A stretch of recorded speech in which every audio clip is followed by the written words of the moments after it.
concert, A Season of Ringing. Friday and Saturday, November 22nd and 23rd at the historic Tabernacle on Temple Square in downtown Salt Lake City.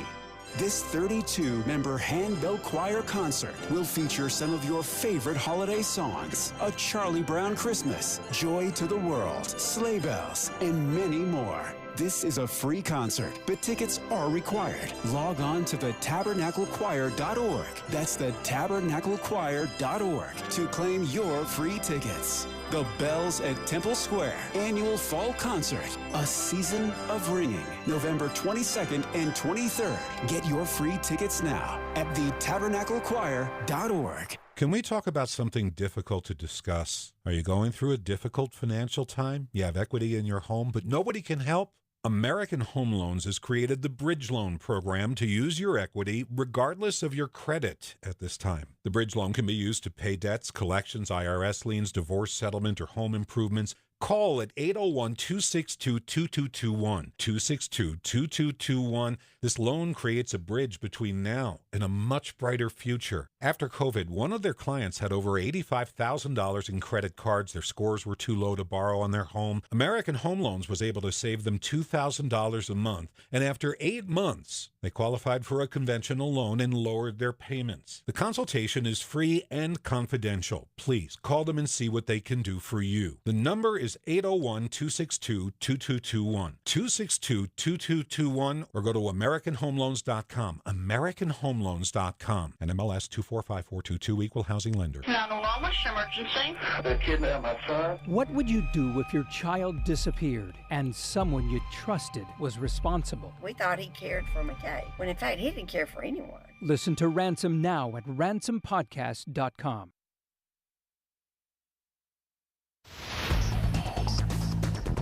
Traffic and weather together, brought to you by Sinclair's Dino Pay app. Save up to 20 cents per gallon. And here's Ricky Meese. The crash is still being cleared southbound I-15 by Parish Lane in Centerville, but it's all out of traffic on the shoulder now. All lanes are open, so we're just waiting for those delays to clear out. And the ramp is open once again after a jackknife semi had it shut down going from eastbound I-80 to northbound I-215's West Belt. Ricky Meese in the KSL Traffic Center. Rain and snow taper off this afternoon. Dry weather comes back tomorrow with highs in the 50s, and there's a chance of rain again Friday and Saturday. Right now, 38 degrees with rain in Salt Lake City. I'm Dan Bonas from the KSL Common Spirit Health Studios. Listen online at kslnewsradio.com, we're Utah's news, traffic, and weather station. Inside Sources. Inside Sources. A new presidency, new state leaders, and a new legislative session. Utah's top political experts discuss the day's biggest stories. Only on KSL News Radio. Welcome to Inside Sources. I'm your co-host today, Rusty Cannon, here with Taylor Morgan. Taylor, this is a new gig for us. We are not recording, we are live, just so you know, as we're getting used to it, right? Yes, Rusty, this could be a problem. Typically, our producer is able to edit out any bad jokes or dumb comments, but we are live. We are live now. A lot of pressure. Here we go. Yeah, here we go. Inside Sources, great to be with you all. President-elect Trump is getting right to work. We're going to talk about a lot of the picks he's rolling out now on his team when he takes office in January. Welcome to Inside Sources. First of all, out of the chutes today, I think, well, actually, it might have come out late yesterday. Taylor, if you caught it late yesterday. Secretary of State likely to be Marco Rubio, Senator from Florida. What do you think?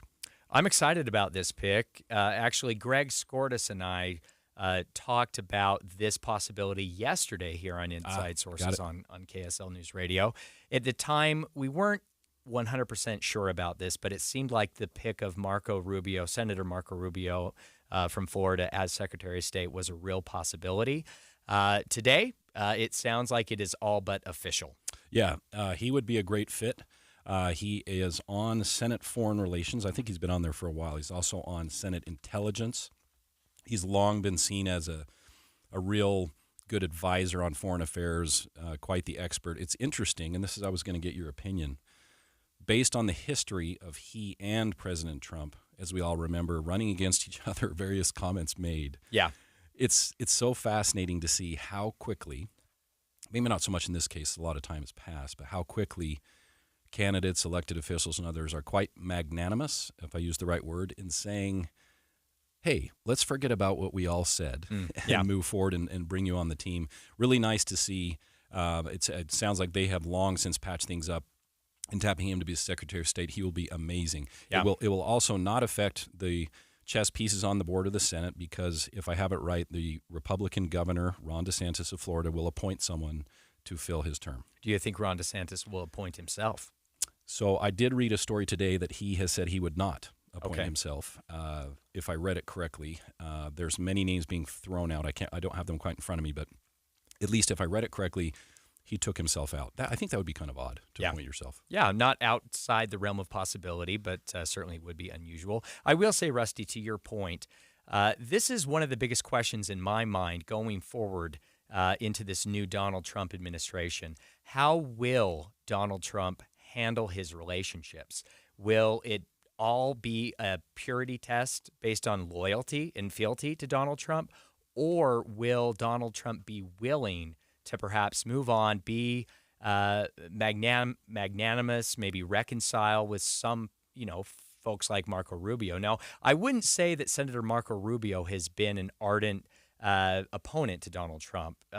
Certainly, there was a rift there. Yeah. However, it is nice to see Donald Trump being willing to move on and put a team together that would include somebody like a Senator Marco Rubio. Marco Rubio is a really interesting choice as Secretary of State.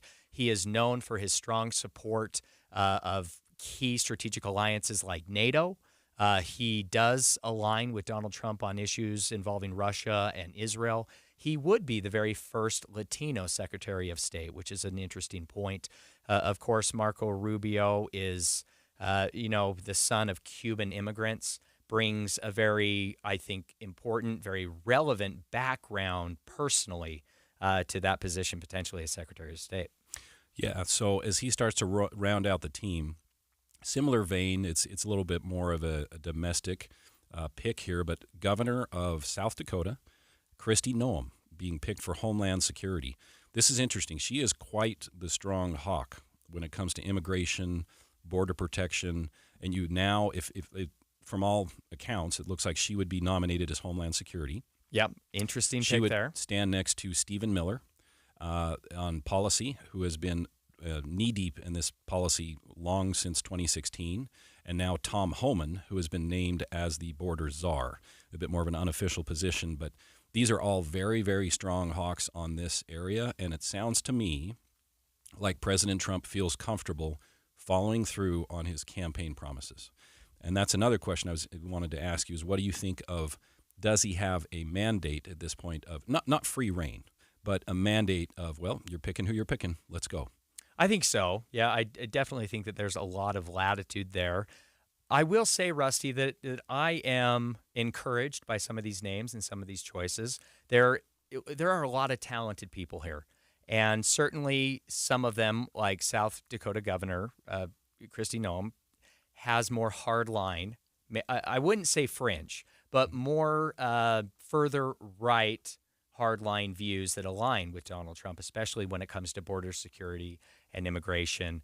So that is a very interesting pick for me, and it will be interesting to see how effective she can be in a very, very challenging job. Really, Rusty, we know that Congress has not done anything substantive on immigration reform for nearly half a century. Yeah. And it's not just one party or the other, Rusty. Both parties have been inept in Congress when it comes to enacting meaningful immigration reform. So I'm really looking to see what she can accomplish and what, a slim majority in the House with Republicans, all but official. It's all but official. Yeah. Also a majority in the Senate. Let's see what they can accomplish. I will watch that closely. Yeah, it'll be interesting to watch. Now back on the international front, Mike Waltz is going to be tapped as National Security Advisor. So for those who don't know, he is a congressman from Florida. According to news stories, he is a retired Army National Guard officer. He is a decorated Green Beret.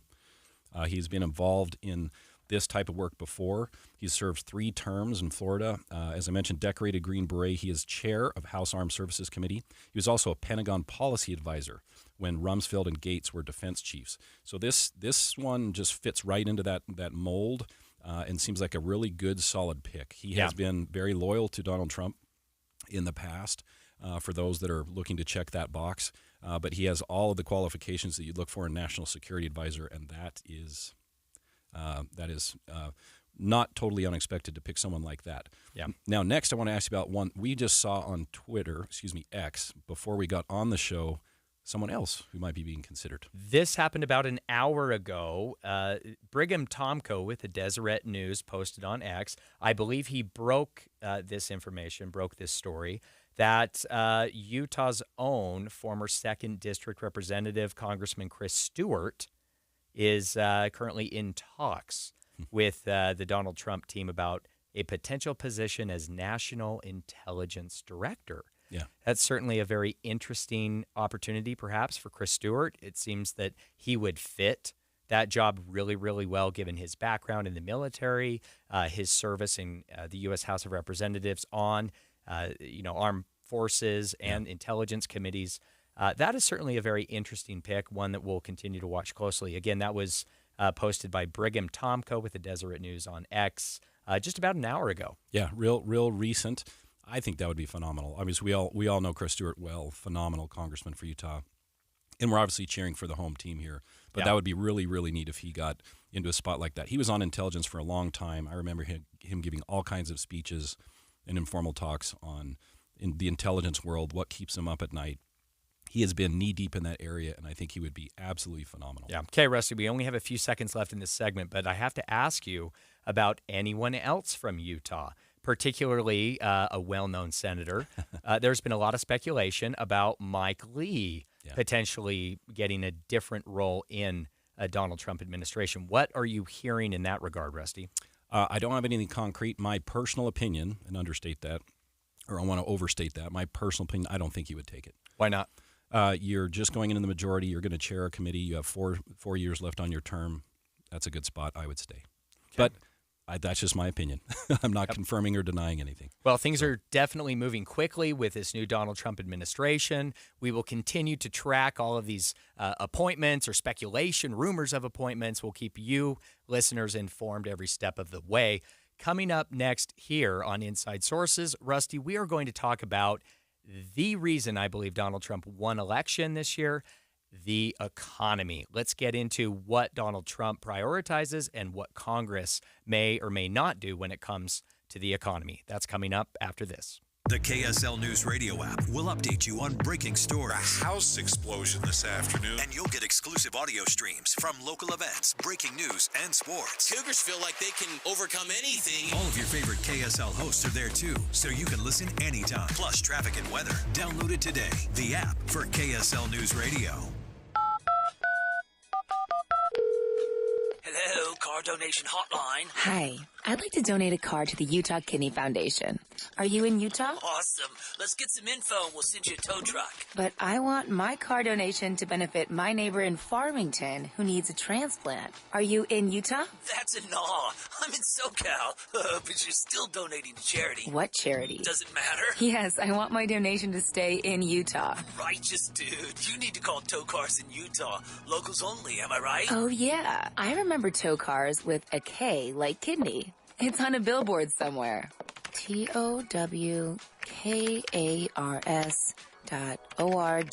That's it. Towcars.org. If you'd like your vehicle donation to help Utah kidney patients in the Beehive State, please use the web address on their billboard, towcars.org, to donate your old car or truck. That's TOWK like kidney, ARS. Towcars.org. You wouldn't know it, but most financial advisors are put in a box. I'm Jeff Jr. from Trajan Wealth, and I want to provide you a little insight about financial advisors. Most financial advisors have to sell what their company requires them to sell, and many advisors have to only adhere to what's called a suitability standard. A suitability standard is a limited standard of care, not requiring what's sold to be best, just suitable. Advisors with this loose standard often have limited investment and product selection. Trajan Wealth is held to a fiduciary standard, which is the highest standard of care in the advisory business. And that's just one of the many reasons we have billions of dollars under our care and attract clients from other advisors. Raise your standards today and call Trajan Wealth. Call 801-899-7600. That's 801-899-7600. Advisory services offered through Trajan Wealth, LLC, an SEC-registered investment advisor. One of the things with running is I want to enjoy the run, but I never made it very far because the arches in my feet just killed me. So when I got to the end of my rope and I said I have to do something to get rid of the pain, and a couple people recommended the Good Feet store to me. I loved how I could go in and get a free personalized arch support fitting. They put that time, that work, that effort into helping you find the right arch supports. And you can walk around this store with these in your shoes and try them out before you purchase them. So after I got my arch supports, the arches on my feet stopped hurting and the pain instantly, literally instantly went away. So if you have pain, go. Find a Good Feet store and go. There is an answer. Find the simple solution that will get rid of your pain. I'm Rondi, and that's my Good Feet story. See how Good Feet arch supports work for you before you buy with a free fitting and test walk at the Good Feet store. The Good Feet store. Walk-ins welcome, or visit goodfeet.com for more information. Did you know your skin is the largest organ of your body? Huh? That's why you should shower with Old Spice Super Hydration Body Wash instead of plain old bar soap. Love your skin by super hydrating it with vitamin B3 and glorious notes of vanilla and shea. Did you know that my super hydrated skin is the second largest organ of my body? The first is my heart. Old Spice. Men have skin too. Old Spice Super Hydration Body Wash. 24/7 renewing moisture. With daily use. Tired of hearing scary radio ads about the IRS? Tax Relief Advocates is different. TRA is here to tell you that if you owe money to the IRS, whether it's $5,000 or $500,000, we have a solution. TRA can eliminate or reduce what you owe to the IRS with zero risk to you. We have over 1,000 5-star reviews on Google and an A+ with a BBB. End your tax nightmare today by visiting TRA.com or call 800-275-1728. That's 800-275-1728. Getting help with plumbing repairs is easier than you think. All you have to do is call Any Hour Services or schedule an appointment at anyhourservices.com. No one helps more homeowners than Any Hour Services. With the three things you need to know this hour, I'm Dan Bomas. First, it was that first snowstorm of the season. The Utah Highway Patrol says there were plenty of fender benders this morning. Second, Vice President Harris went back to her day job at the White House today. Third, the Safe UT app tracks incidents of bullying, and apparently they're way up. 37 degrees with light rain. Back to Inside Sources on KSL News Radio. Inside Sources. Inside Sources on KSL News Radio. Welcome back to the new Inside Sources. I am Taylor Morgan here with Rusty Cannon. Rusty, it is all about the economy. Donald Trump won election in 2024, in my opinion, and I believe the data confirm my point, because of the economy. Americans, voters, their number one issue has been, is, and I believe always will be a strong economy. Oh, I agree with you 100%. Every time this comes up, you have to think about those that run for president, how lucky or unlucky they are, depending on when they run, where they literally have nothing to do with the economy and the state of it, but you can take credit or blame either way. Now, once you're in office, there's things you can do to mess it up, but I'm saying as you're incoming, you hope to catch a dip or a wave where it's coming back up as far as the economy goes, because that just, it matters so much. And as I thought we saw in this last election cycle, it doesn't matter how much money you throw at it, how many ads you throw at it, how many talking points you throw at it. If the economy is really having people hurt, they are going to reflect that in their vote. And I don't think that was something that Harris could essentially overcome, where the inflation persistence and all of that we can go through line by line, that is just problematic for anybody. I think it's obvious. It's interesting to note, as soon as the markets opened, well, actually the futures spiked in the middle of the night, but as soon as the markets opened on Wednesday last week, I think it was almost a record one day or something close. I can't remember the quantity, but it was a massive spike in the market. Those gains have held, and looking forward, they're obviously the stock market discounts as far into the future as it can reliably, and they're now looking at a likely, hopefully likely, extension of those tax cuts that were put in place in 2017. That's not the only factor, but that's one of them. A lot of people realize that if certain parties were in control and maybe someone at the presidency was different when those tax cuts were going to expire, that would have resulted in a massive tax hike on virtually every single American. Yeah. There was no cutoff at $400,000 like they were talking about all that. It would have been a tax hike on virtually everybody. So this is a good sign, and I think the markets are reflecting that. Yeah, that's exactly right. According to senior economic analyst for Bankrate, Mark Hamrick, he says that there are really two aspects to the economic rally that we have already seen following Donald Trump's election. One aspect is the quick resolution of the presidential election, Rusty. The fact that Donald Trump not only won the electoral college by a wide margin, but also won the popular vote. And we are not right now in a space where we're questioning or fighting over election results. We're not in a constitutional crisis regarding the validity of our election. It is accepted across the board by both parties as being free and fair and accurate. Credit to President Joe Biden and Vice President Kamala Harris for getting out ahead of this and ensuring a peaceful transition of power. That is key to our the strength of our republic and also to our economy. So that is one aspect of this economic rally, is the quick, clear, decisive victory by Donald Trump and the lack of any lingering doubt or questions, right, about the election itself.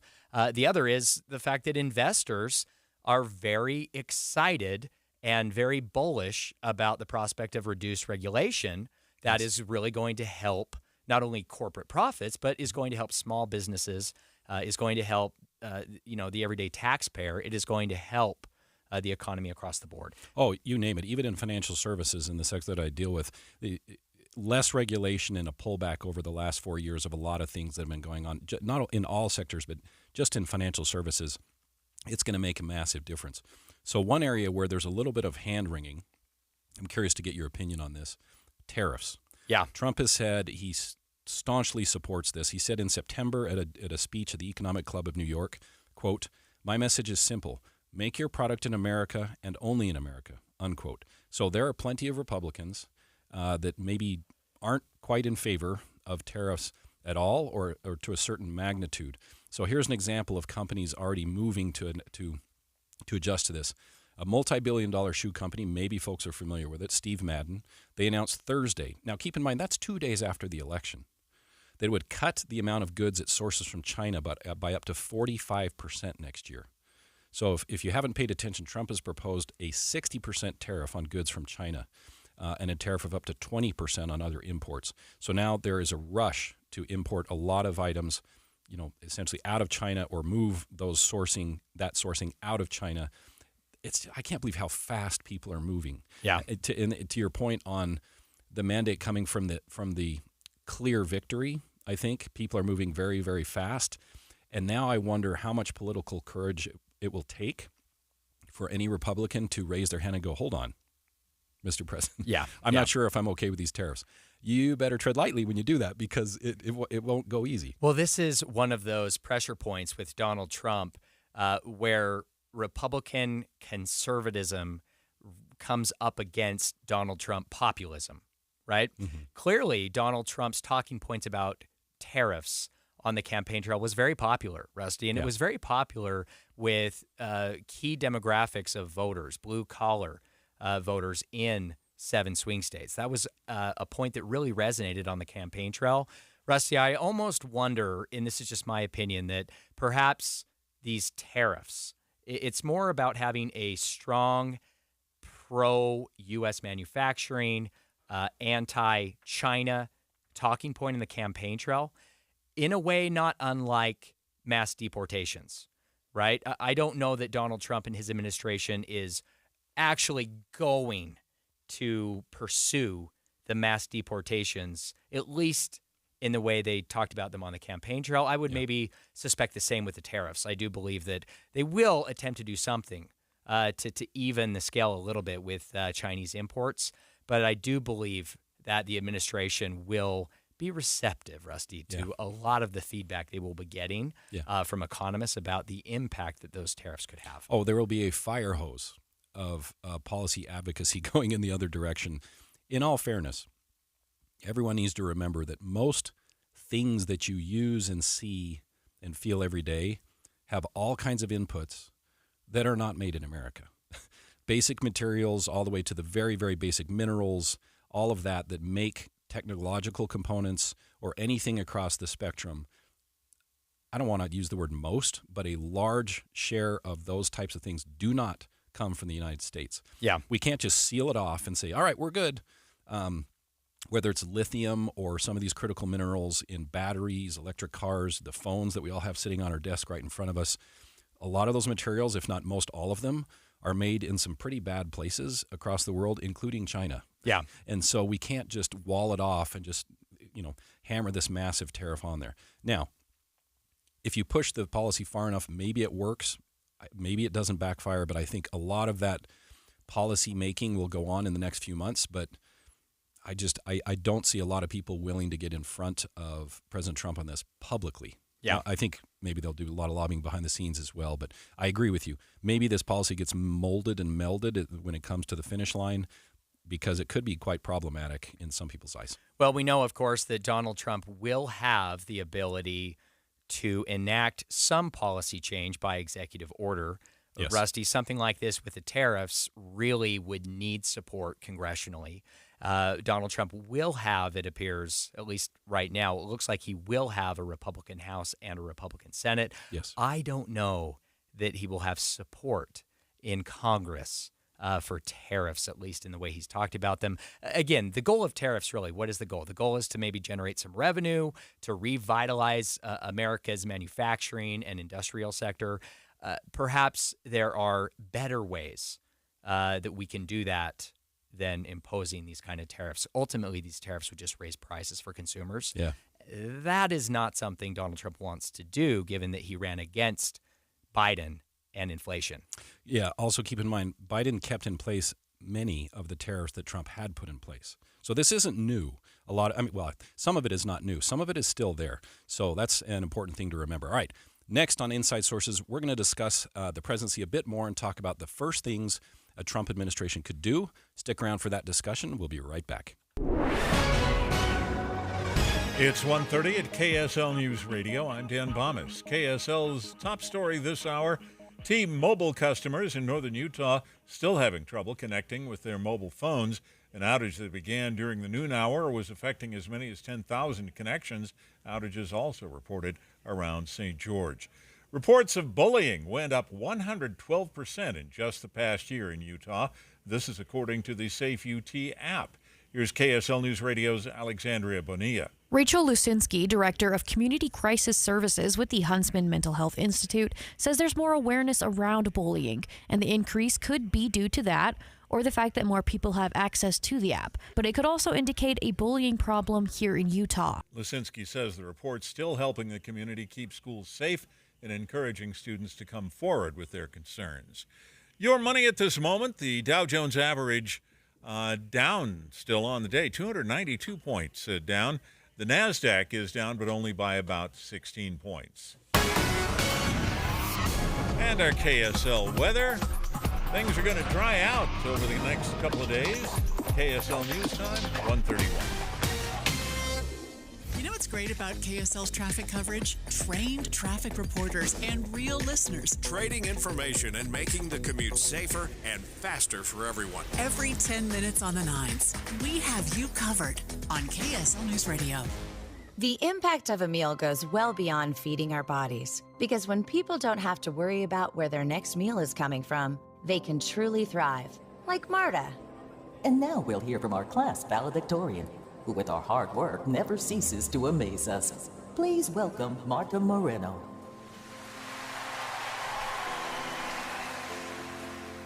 And Alex. Hey, Alex, how did the interview go? I did it! I got the job! I can't believe it! I knew it. Let's meet up later to celebrate. And Diego. Mom! I got first place at the science fair with my volcano project. That's amazing, sweetie. Congratulations. Because when people are fed, futures are nourished, and everyone deserves to live a full life. Join the movement to end hunger at feedingamerica.org/actnow. feedingamerica.org/actnow. A public service announcement brought to you by Feeding America and the Ad Council. Hi, I'm Miley O'Keefe. In competitive gymnastics, flexibility and precision are crucial, and Les Olson IT knows how important flexibility and precision are to your business. It's why they deliver the very best IT security, office equipment, collaborative technology, and so much more. Let Les Olson IT's Perfect 10 service empower your business at lesolsonit.com. Les Olson IT. If you're living with dry age-related macular degeneration or dry AMD, you may be at risk for developing geographic atrophy or GA. GA can be unpredictable and progress rapidly, leading to irreversible vision loss. Now there's something you can do to slow it down and get it going slower. Izervay is proven to slow GA progression. Izervay gets GA going slower. Izervay or avacincaptad pagel is a prescription eye injection used to treat GA. Don't take it if you have an infection or active swelling in or around your eye. Izervay can cause eye infection, retinal detachment, or increased risk of wet AMD. Izervay may temporarily increase eye pressure. Your vision may be impaired after an eye injection or exam. Don't delay. Ask your doctor about Izervay today. Izervay gets GA going slower. Visit Izervay.com. That's IZERVAY.com. Tim and Amanda. Do I look forward to reporting the news? Yes, insofar as it helps me understand what's happening. We know that it's important information that's going to impact people's lives, and so that makes the job of reporting the news that day easier. Utah's Morning News between 5 and 9 on KSL News Radio. Traffic and weather together brought to you by Sinclair's Dino Pay app. Save up to 20 cents per gallon. And here's Ricky Meese. We still have the cleanup of an accident. This is eastbound I-80 just after Bangerter Highway. Those vehicles are on the right. Salt Lake City PD clearing a crash at 15th East, 1700 South. Also, an accident called out southbound I-215's West Belt at 100 South. This holiday season, Murdoch Hyundai is grateful for you. Celebrate during the Murdoch Hyundai Season of Giving sales event. Receive 0% for 4 years on the Elantra, Sonata, Tucson, or Santa Fe. Ricky Meese in the KSL Traffic Center.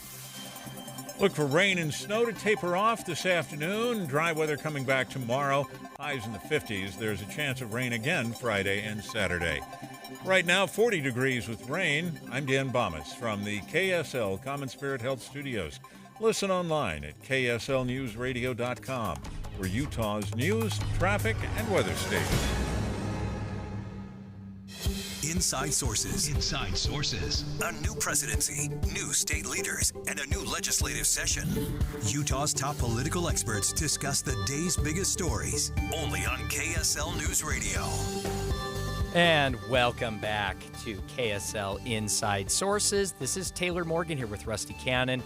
Rusty, whether you love him, hate him, don't care all that much, Donald Trump is indeed a figure of historic consequence here in America. His election this year will, I believe, and this is what we're going to get into right now, Rusty, I believe it could set the agenda, define the future for the Republican Party. Rusty, ultimately, it is going to come down to a fight between traditional conservatism versus modern populism. Let's talk about that. What does that mean, Rusty? You're a traditional Republican. You've been a Republican as long as I've known you. Yeah, my whole life. That's been a long time. As soon as I knew how it all worked. And I would argue, Rusty, maybe that you have even been a little more conservative on the political spectrum as a Republican than, say, I have been as a Republican. What do you think this means? What is Republican populism today versus traditional conservatism? So I think the question becomes how short term is this effect, and what we need to do long term. There could be a battle, and this was highlighted in a great article by Michael Strain with AEI today on their website, American Enterprise Institute, talking about the specific battles that is going to happen now on the right over the next 4 years and maybe longer, where you could see a splintering, exactly like you talked about, where you have your traditional mainline Republicans really kicking back against the populist push that we're seeing now. And there's going to be specific battles where this is fought. First, taxes. I think everybody pretty much gets along on the taxes. I'm not going to call it a rubber stamp, but I think this will be a reconciliation bill. You extend virtually all those tax cuts, maybe add some more, maybe further reduce the corporate tax rate. There is easily a mandate to do all of that. I think that's fairly simple. I think where things start to just kind of fray a little bit is when they move on to the next topic, which we talked about in the last segment, and that is trade and tariffs. I think then that ideological battle starts to play out. Yeah. Then there's a third area where his populism really might endure, and that's on immigration. I think after all he said and all he promised and all of that, for him to not only win the Electoral College handily, but to win the popular vote, that says something. And I think that he has quite a bit of political capital to really push the train quite a ways down the road on immigration. So maybe you'll see some of that schism right there in that issue. But this is important. This is what he said in this article. I want to read this really quick. These battles for the right's future will split the Republicans over the next few years. Now, that's his opinion. I don't necessarily agree with that, but let me continue. But there are other key elements of Trump's populist message that seem doomed. His desire to side with, quote, the people has led him to oppose reductions to projected Medicare and Social Security spending. However, the nation's fiscal imbalance is unsustainable. Future Republican officials have no choice but to address it. And that's the key point I wanted to make, is when it comes to Social Security and Medicare, and I address this all the time in my former occupation, this is what is going to ruin the budget. This is the problem. We are running off a cliff in about 2033 to 2034 on Medicare and Social Security.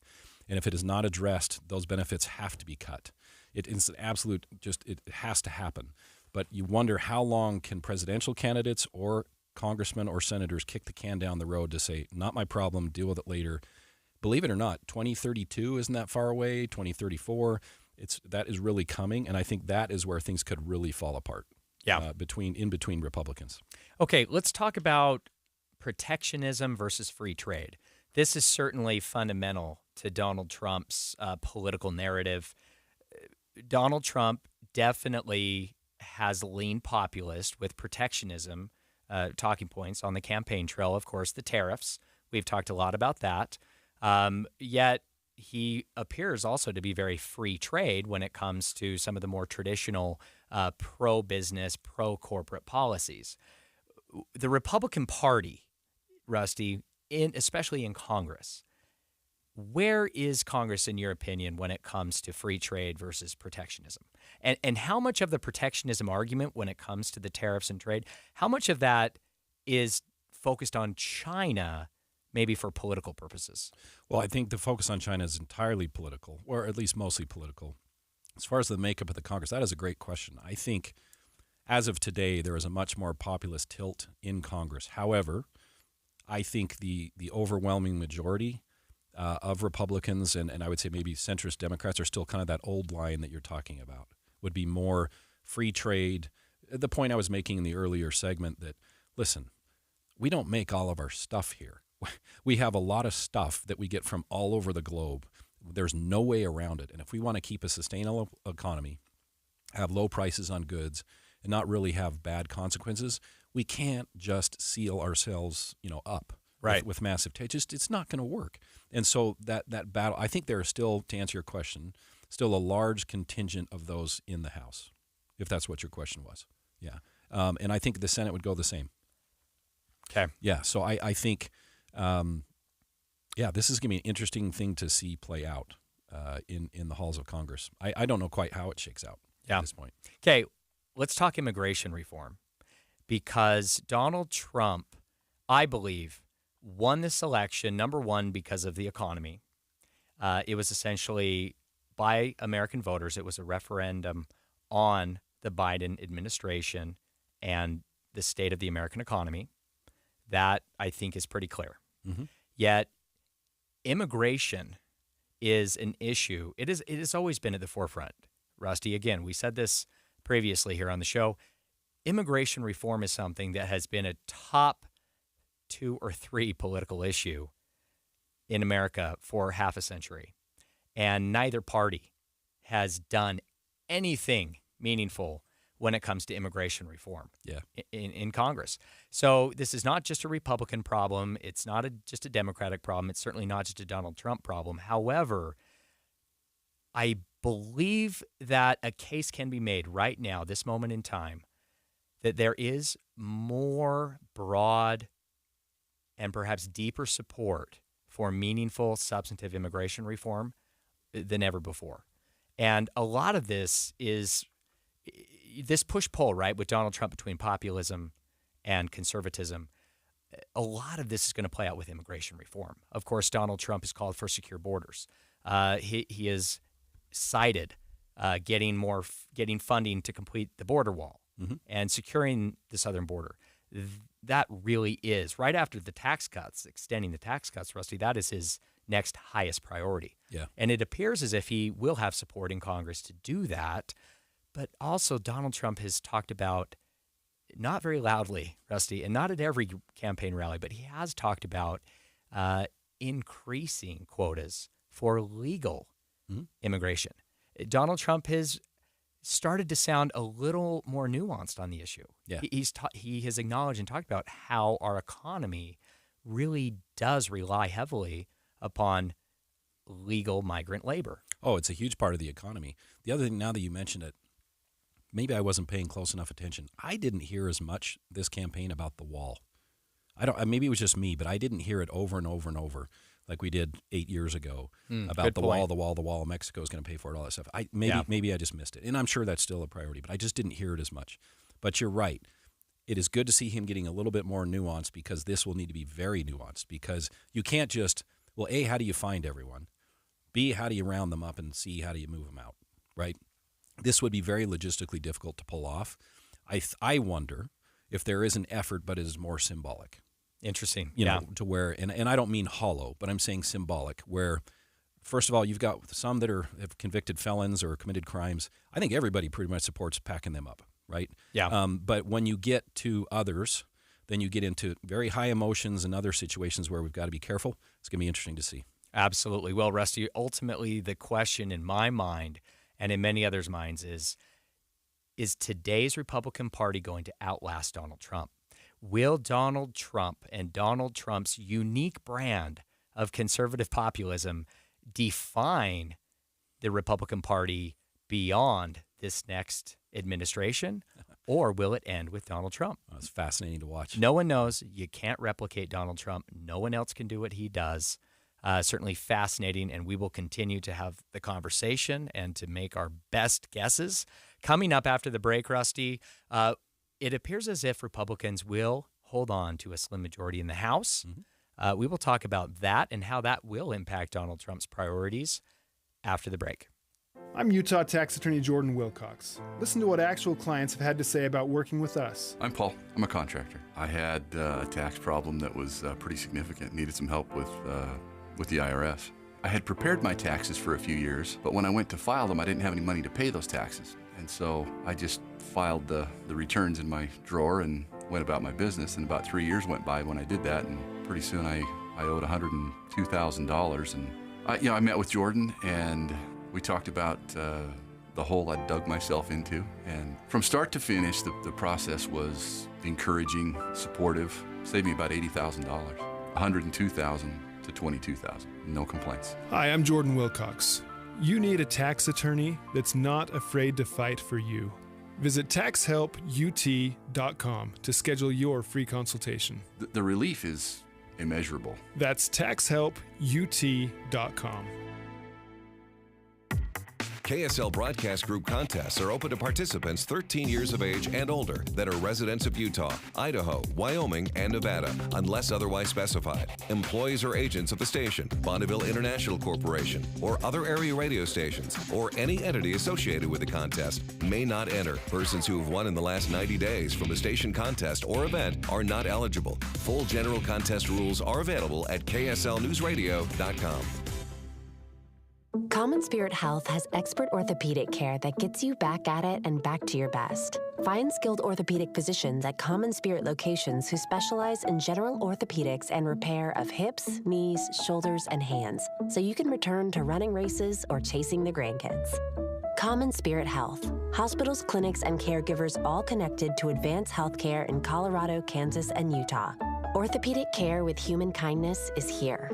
Visit mountain.commonspirit.org. Is your home ready for the holidays? Before your guests arrive, go with the pros at ZeroRez. Carpet, tile, upholstery, air ducts, ZeroRez does it all. Don't trust just anybody. ZeroRez has a 4.9 rating on Google. Beat the holiday rush and call the cleaning heroes today. Get 3 rooms of carpet cleaning starting at just $119. And take 20% off upholstery cleaning by calling 801-288-9376. Or book online anytime at ZeroRez.com and mention the KSL special. Backward or forward, it's the right way to clean. ZeroRez. Everywhere you look, things are getting more expensive.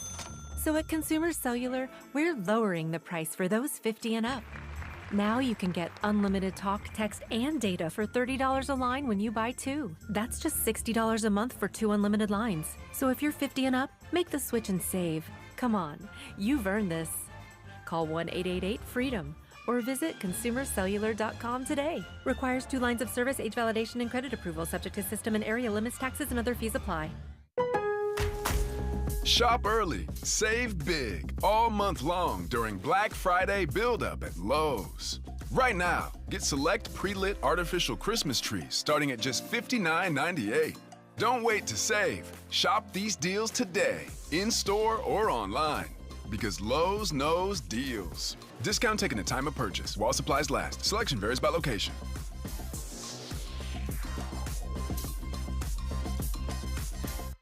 Dave and Dujanovic. What our listeners need to know is what's going on behind the scenes. We hold weekly meetings on how to do our jobs as talk show hosts, as journalists, better than we did them yesterday. There's some very conservative voices. There's some very liberal voices. But there is space for both. And we're not at each other's throats. We're not yelling at each other. We're having a discussion. Listen for Dave and Dujanovic 9 to noon on KSL News Radio.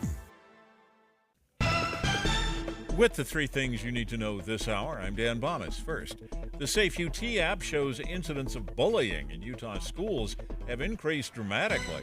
Second, the FAA banning flights to Haiti after a Spirit Airlines flight was hit by gunfire. And third, Microsoft working with the Catholic Church to use AI to preserve the Vatican's historic buildings. Right now, 40 degrees with rain in Salt Lake City. Back to Inside Sources on KSL News Radio. Inside Sources on KSL News Radio. Welcome back to Inside Sources. I'm your co-host, Rusty Cannon, here with Taylor Morgan.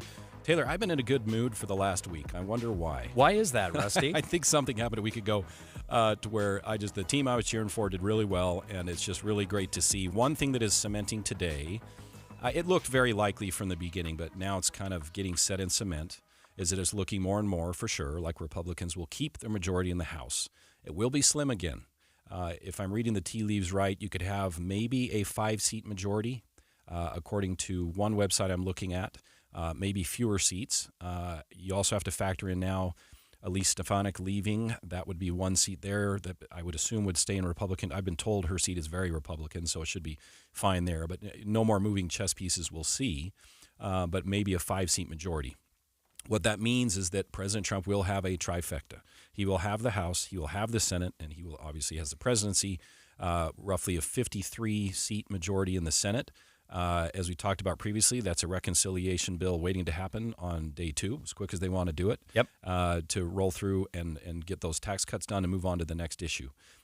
This is pretty good news, I think, for those that are looking forward to him implementing his vision, and also for other Republicans across the country, whatever the issue is. Obviously, now it looks like Speaker Mike Johnson will likely lead the body again. I haven't heard anything, I don't know if you have, Taylor, about any issues there. It seems like they would just rubber stamp that and move on. And we can ask Congressman Blake Moore about that. He'll, of course, be joining the program a little bit later. Yes, in the show, Representative Moore is on the House Ways and Means Committee, so he is close to Republican leadership in the U.S. House, and we'll see what we can get out of him, Rusty. Yeah, so it's interesting. There were some first-term losses.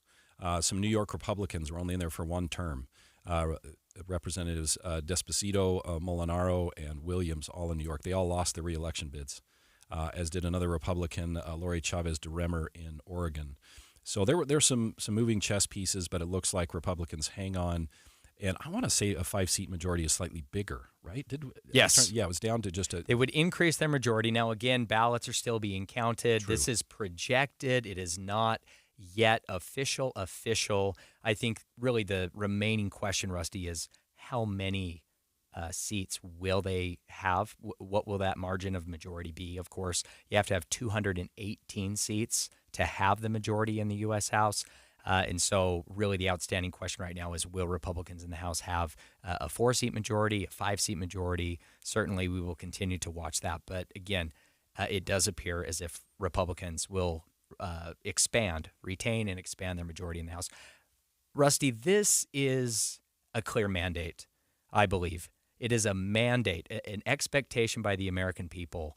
Voters have elected Donald Trump, and they have given the Senate and the House to Republicans because they are desperate for substantive policies coming out of Washington, D.C.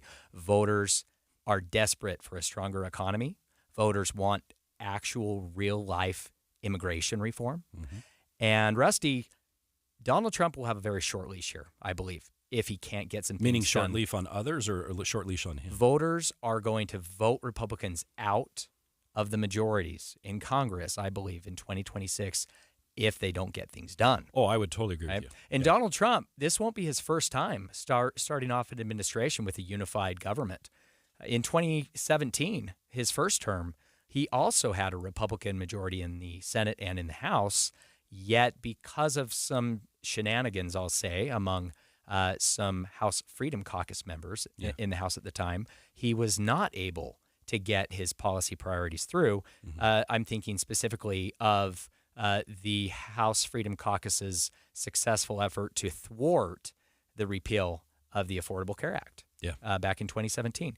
This go-around, however, we know that Speaker Mike Johnson has been working closely with Senate Republican leadership to make sure that kind of drama does not unfold again, to make sure that both the Senate and the House and the Trump White House are all on the same page, that they have a plan, that they are coordinating, that they can get some of these priorities through. There's also been talks of using the Senate budget reconciliation process as a tool to get through some of these policy priorities and avoid a Democratic filibuster in the Senate. Yeah. As you use the term I was going to use, or the group that you're speaking to, I have worried since last Tuesday night. You line all this up, you get all your ducks in a row, and you start moving good stuff forward, and then some folks come along and mess the whole thing up, and you then say, thank you, Freedom Caucus, right? I worry that group splinters again. Now, maybe I'm wrong. I believe one of the chairs or the chair of that group actually lost his reelection bid. I can't remember if it was this cycle or the cycle before. There's been some turnover there. Also, the need to then implement this mandate. I would think that President Trump would have a pretty good bully pulpit to get folks to come in line. But the last thing I think Americans want to see, and certainly I would even say most Republicans want to see, is someone like a Matt Gaetz or a Marjorie Taylor Greene or others just go out for the spotlight and mess this whole thing up. I'm hoping and praying that doesn't happen. I don't think it will, but boy, we've shown a tendency to just steal, the victory from the jaws of defeat, if I'm using that term right, in the past, and I'm just hoping it doesn't happen again. What is that dynamic going to be like, do you think, Rusty? Because the House Freedom Caucus, thinking specifically of members like Representative Matt Gaetz of Florida, of course you mentioned Marjorie Taylor Greene from Georgia, some of these more outspoken It's a nice way to members put it, of the House have thwarted Speaker Mike Johnson and House Republicans at every turn on some really key, important votes. Yeah. What will that dynamic be like now with Donald Trump in the White House? Do you think that the remaining members of the House Freedom Caucus will go along and get along now that Donald Trump is in the White House? Or will they continue to maybe make some stands on issues that might not align with Donald Trump's priorities? I would assume that the only issue they could go against the grain or against him on would be things that they disagree with him on, particular policy. I think if it is Trump's issue, Trump's deal, so to speak, they can't get in the way. I think it would be just, political suicide to do that. And that's, they've shown that affinity for him all along. I just don't see them getting in the way of something that is his priority. Could I see them getting in the way of something that is more centrist, or maybe coming from the other side / let's all, agree on something? I'm thinking of maybe a watered down or weaker immigration bill or something like that. I think they could maybe get in the mix there. But I think there's a pretty small minority of issues that they could really gum up the works on. However, we've all it seems not very long ago that how many days did we go through over that leadership election after they booted McCarthy? Oh, my goodness. I mean, was that a year ago or 2 years ago? I've already forgotten. Rusty, I can't even remember, but, yeah, it was a historic record-setting in how long and how controversial. It got us nothing. A total It literally mess. got nothing accomplished other than notoriety for a couple of people. And so maybe that's water under the bridge at this point, and they move on and do something, more substantive. Let's just hope that's the case. Well, I want to make sure that we mention here that Speaker Mike Johnson in the U.S. House, who is expected, as you mentioned, to be up for and win re-election as Speaker of the U.S. House, he wasn't always necessarily seen as the most ardent Donald Trump supporter, right? Mike Johnson, I believe, deserves a lot of credit for forging compromises on a lot of important issues in a bipartisan way in the U.S. House. And this was fascinating. In his victory speech, Rusty, Donald Trump praised Speaker Mike Johnson by name. Donald Trump commended the Speaker and said he looked forward to working with him. I think that's a big deal. Yeah, they're locking arms now. All right, folks, remember, if you miss out on any of our shows, or if you love a particular segment so much you want to hear it again, you can find our full shows and individual segments posted online after each show. You can find us on kslpodcast.com or wherever you get your podcasts. Just search for Inside Sources. All right, coming up in the second hour of Inside Sources, we're going to come back to home and discuss the status of the Salt Lake County Public Safety Bond. You're going to want to hear this. Stay with us. We'll be right back.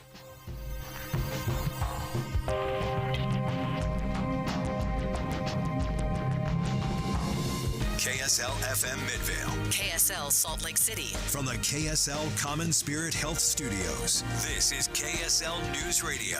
Utah's news, traffic, and weather station. It's 2 o'clock at KSL News Radio. I'm Dan Bomas. KSL's top story this hour. And we have breaking news.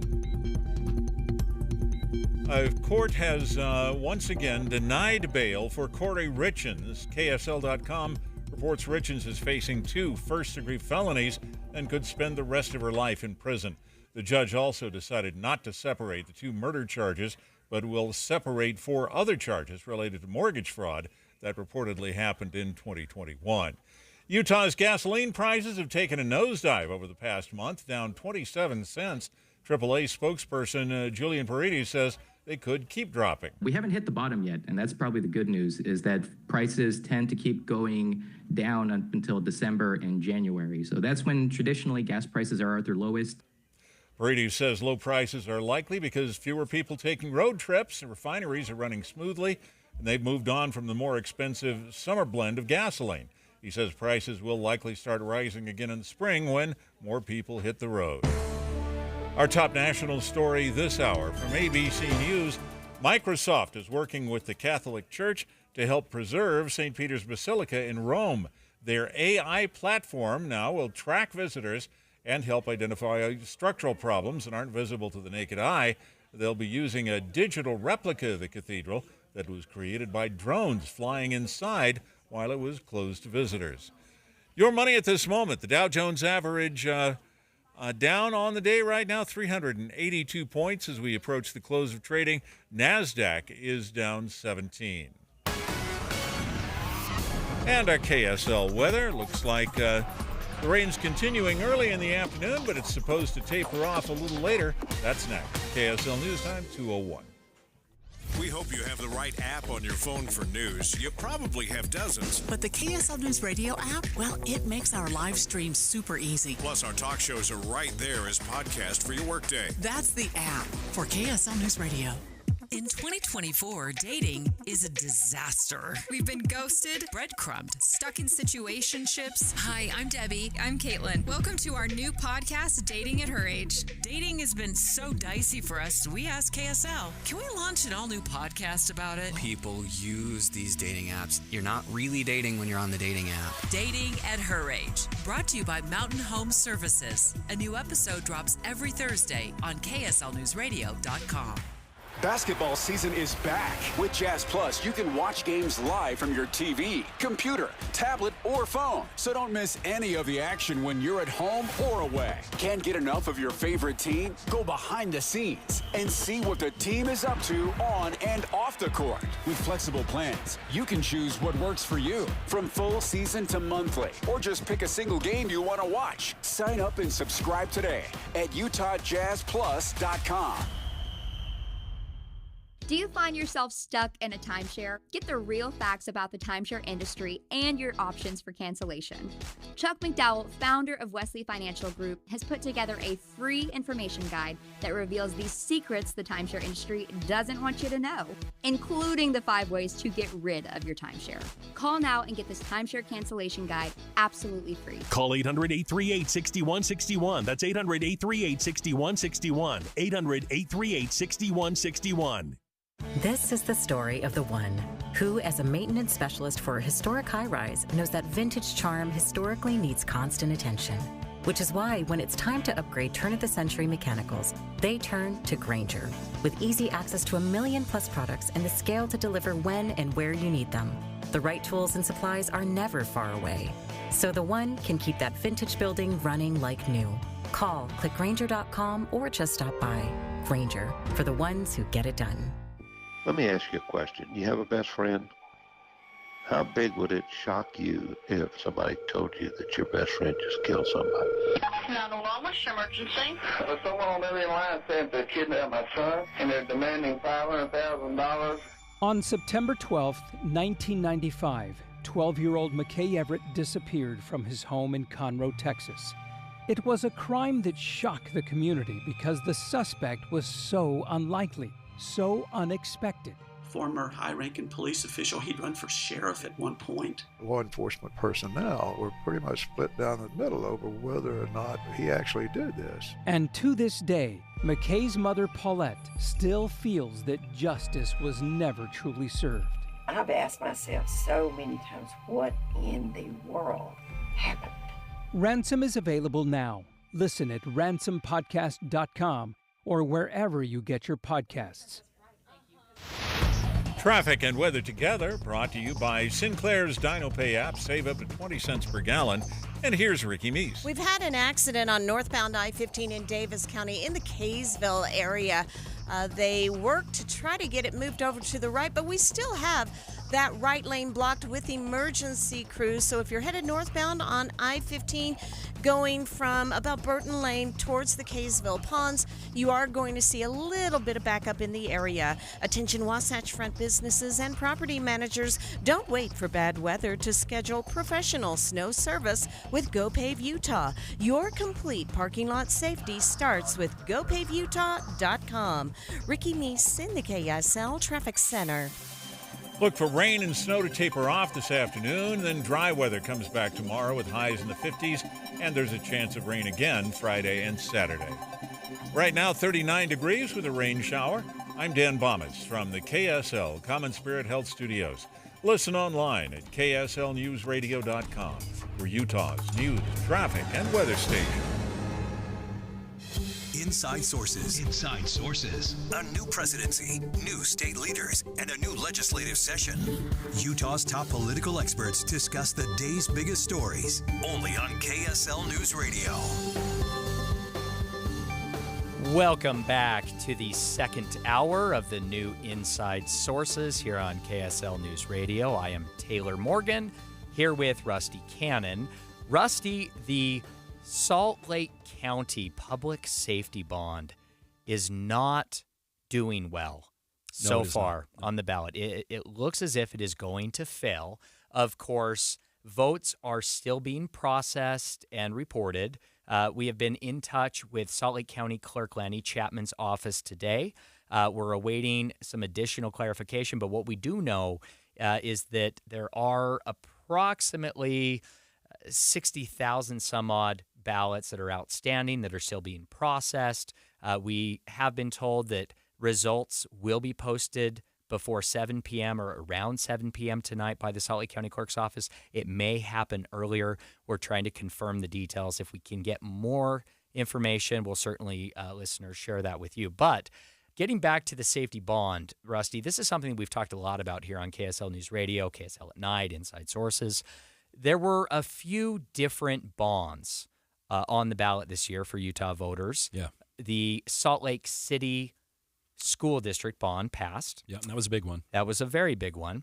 The ZAP tax, the Zoo, Arts, and Parks 10-year renewal, that's a tax, not a bond, but that also passed in Salt Lake County by a wide margin, which is historically seems to be the norm, if you will, 70% or so with passage. Yet the Salt Lake County Public Safety Bond that was proposed by Salt Lake County Mayor Jenny Wilson, also supported by the Salt Lake County Council, which is controlled by Republicans. Correct. It was supported by the council, so a bipartisan bond, about $500 million, Rusty. That bond appears to fail. As of right now, it is behind by about 14,000 votes in Salt Lake County. Yeah, I am not surprised. Tell me why. So when I was at the Taxpayers Association, we get phone calls from taxing entities where they'd say, hey, we're going to propose a bond. We'd love to see what your thoughts are. And obviously they were hoping wouldn't oppose it. And I would often tell them, your tax hike or your bond isn't necessarily the problem.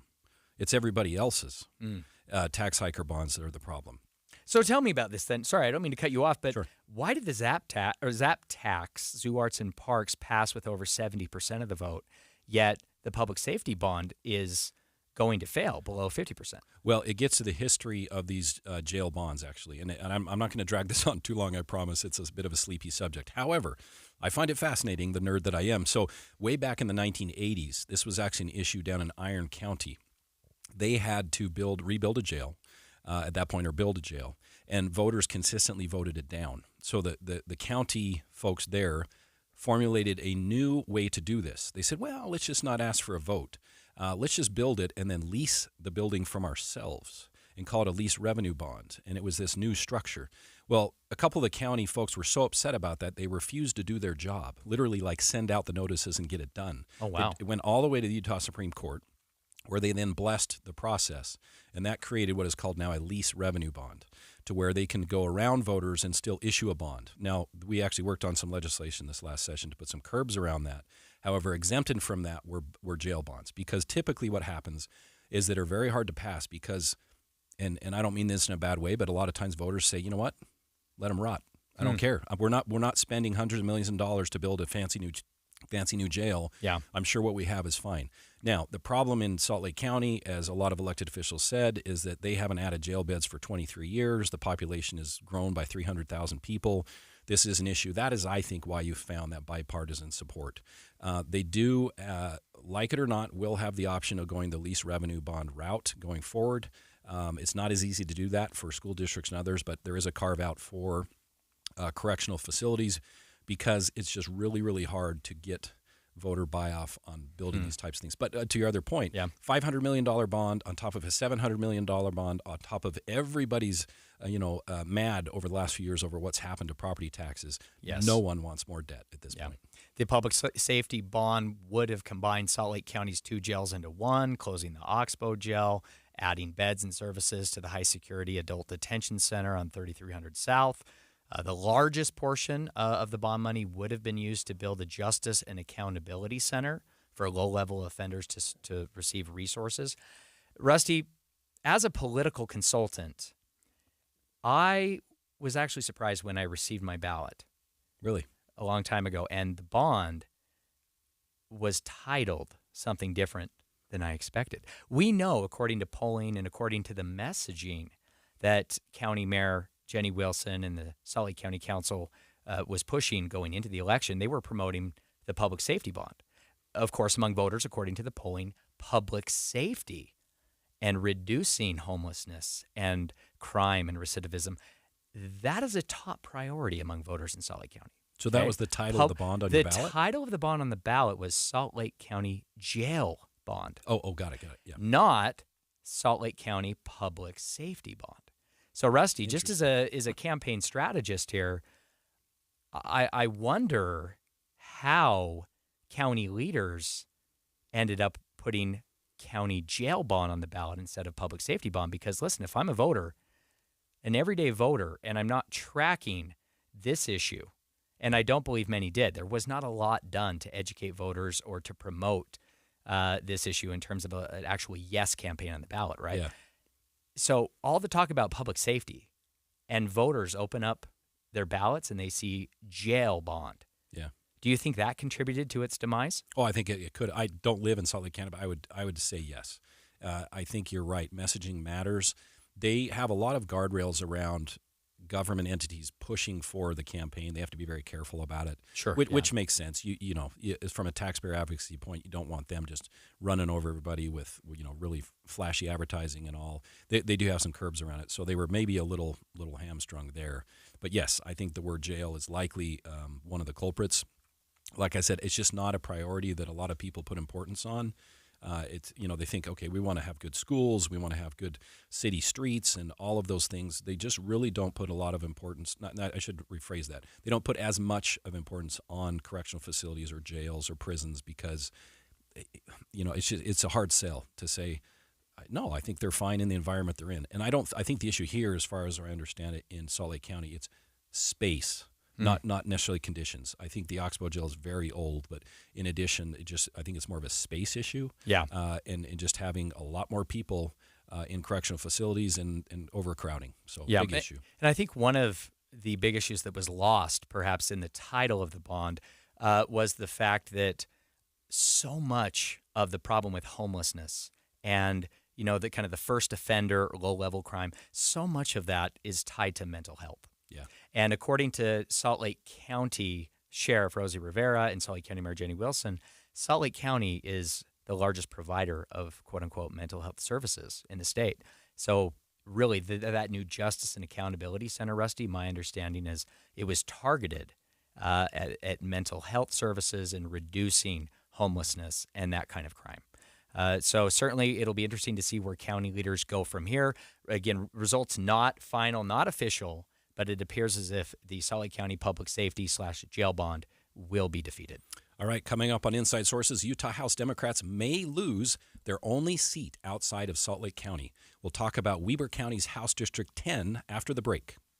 The Cougars are on the march. Touchdown! For an undefeated season. LJ's with the TD. The 9-0 Cougars are 3 wins away from the Big 12 championship game and a bid to the college football playoffs. Join Cougar Sports Saturday this weekend from noon to 3 on Utah's legacy home of the Cougars. KSL News Radio.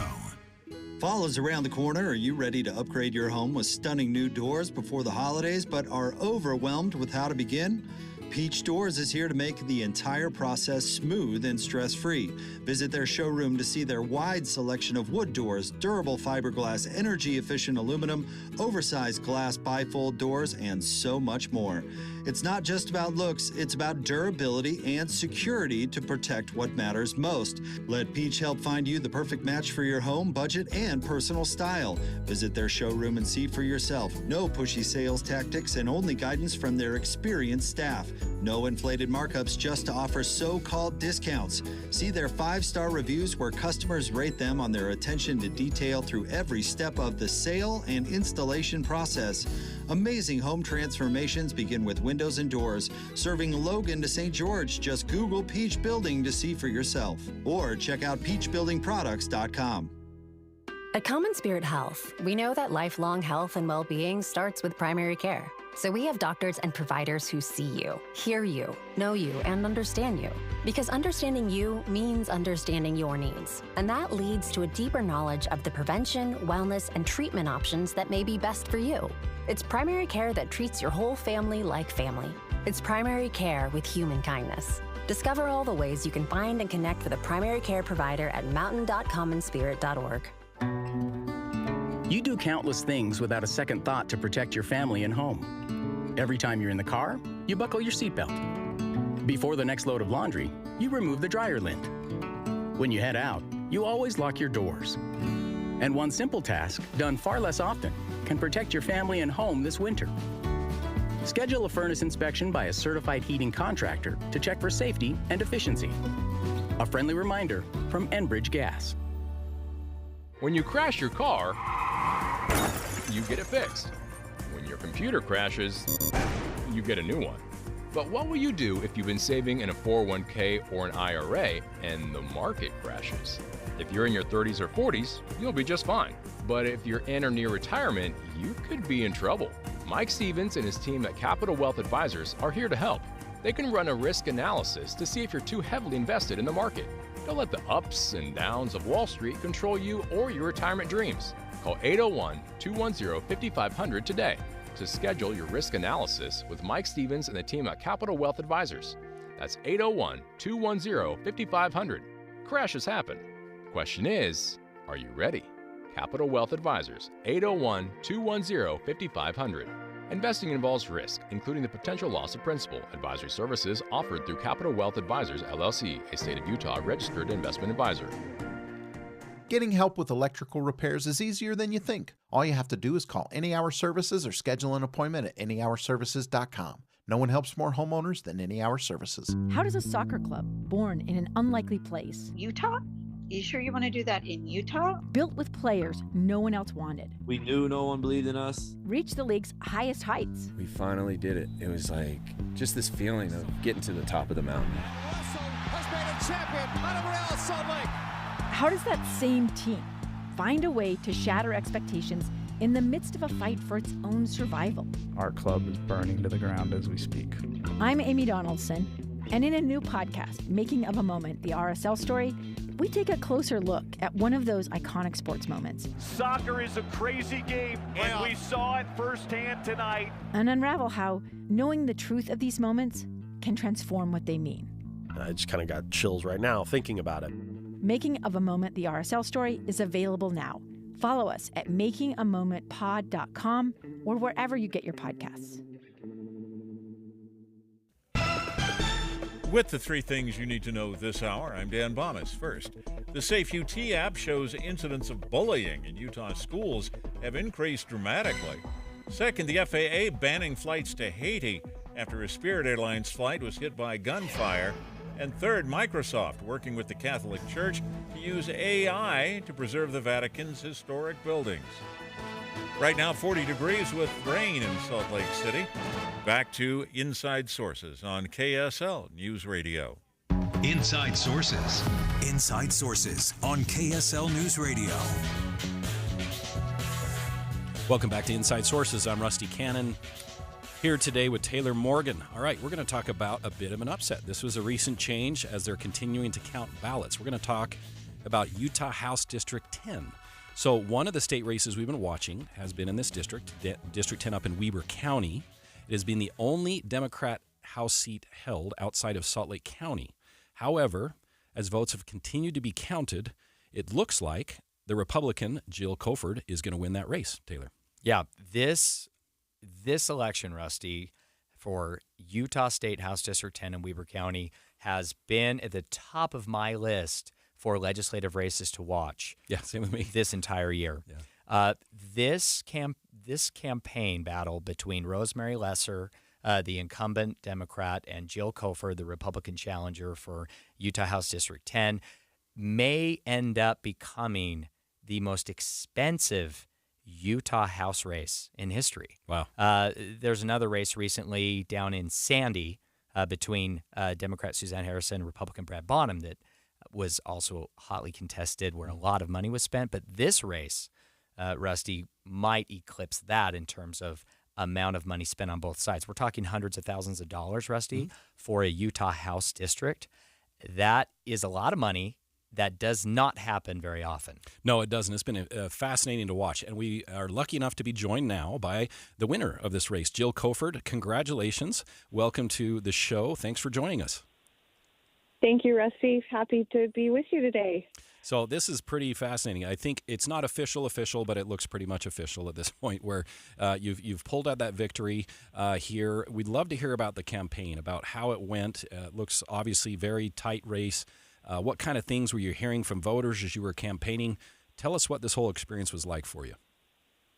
Well, Rusty, as you know, and most of the voters in House District 10 know, I ran in 2022, and we came up short in 22, and so I had never run for office before and thought, well, maybe it's going to take some time to get my name out there. So I stayed engaged, and I was really lucky to be surrounded by a small army of volunteers, people who lived in the district, who wanted to help, who wanted to get involved.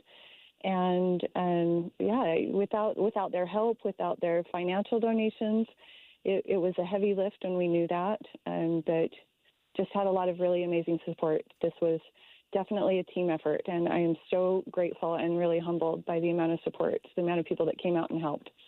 So it's interesting to see everybody in their campaign strategies or hear about it afterwards. I'm curious, what did you hear from voters as you were going around this cycle, knocking on doors, videos? So what was really on their mind as far as a state race? I assume you got pulled into national politics as well when you're on doorsteps, but from a state perspective, what is or has been on everybody's mind? Yeah, it's the same thing that's on everybody's mind nationally, I'll be honest. It's the economy. Our families are hurting. I talked to so many people who are working multiple jobs, moms working 2 jobs, 16 hours a day. One voter said, Jill, I just can't do it anymore. I just quit my second 8-hour-a-day job. And that honestly, it broke my heart. And to hear the struggles of the families all over Ogden who are just trying to make ends meet. So for them, when we look at the state budget and how much it's increased in recent years, when we look at what taxes are doing, they want relief. And that became the number one talking point with everyone. It was, how can you help us keep more money in our pocket? And really, that's going to be my focus going forward. We're speaking with Republican candidate Jill Coford, who is currently leading the race for Utah House District 10 in Weber County over Democratic incumbent Rosemary Lesser. Jill, right now you are leading in the results by 266 votes, 1.74%. Weber County Clerk Auditor Ricky Hatch has said that he doesn't expect these results to change.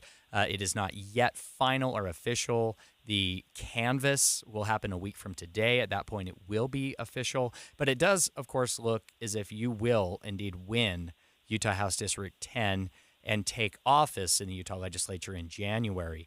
Given a very divided election, given the fact that this is so close with the results, how do you represent all of the constituents in House District 10 when you are in the Utah House of Representatives, if these results do indeed hold? And what will be your number one priority in the legislative session next year? Taylor, I'm glad you asked that, because most of our campaign was also spent on talking about being a representative for everyone in the district. So even if our friends and neighbors didn't vote for me, they need to know that I'm going to fight for them and their families, that I will absolutely listen to them, to hear their concerns. I am accessible. My phone number is on my webpage. My email is there. I'm the only one that answers those calls and those emails, because it's important to me that I'm talking directly to the voters. I'm really excited to get to work for our community, and I really think that the focus will be on substantive tax relief for our families. Let's reduce the spending in Utah. Let's be fiscally conservative, and let's let Utahns keep more of that money in their pockets so that we can ignite our economy locally. And some of my top priorities will be to form an advisory board and to make sure that people know how to easily subscribe to our newsletter that will be available monthly during the year and obviously weekly during the session. Communication. That's what it really boils down to for me. Yeah, Jill, I know that Speaker Mike Schultz, who just won re-election to serve as Speaker of the Utah House of Representatives, he has been very supportive of you and your campaign for House District 10. Do you think that relationship with Speaker Mike Schultz and having had his support on the campaign, do you think that will help you be a more effective representative for District 10? I'm sure it won't hurt, right? It's about relationships, but fundamentally, this is about hard work, and we worked incredibly hard as a campaign, and that started with me. People commented often to me, and it was humbling that they would say, gosh, we can't go outside without seeing your name. Your signs are everywhere. You're working so hard. Well, that was just a campaign. Wait till I get in office and let me show you what I can do when I get there. So, Jill, I was going to sorry to forward interrupt. to the opportunity. No. Go ahead. Sorry to interrupt you. You got me thinking right along those. I've seen you work very hard. It's really exciting to see new representatives come into the fold up there and just come in with all that energy and all that excitement. And I'm sure you're going to work very hard as you already have done. Are there particular committees or areas that you want to delve into that you've already thought of? Honestly, I'll tell you, this all sounds really premature. I haven't, it's not official. Oh, good point. Yeah. But if it were to be true, so If it were, rev and tax, Rusty, you know that. I ask lots of questions. Good committee. I think it's a valuable committee. To me, it's probably one of the most important. What are we doing with our revenue? How are we spending it? And are we being smart?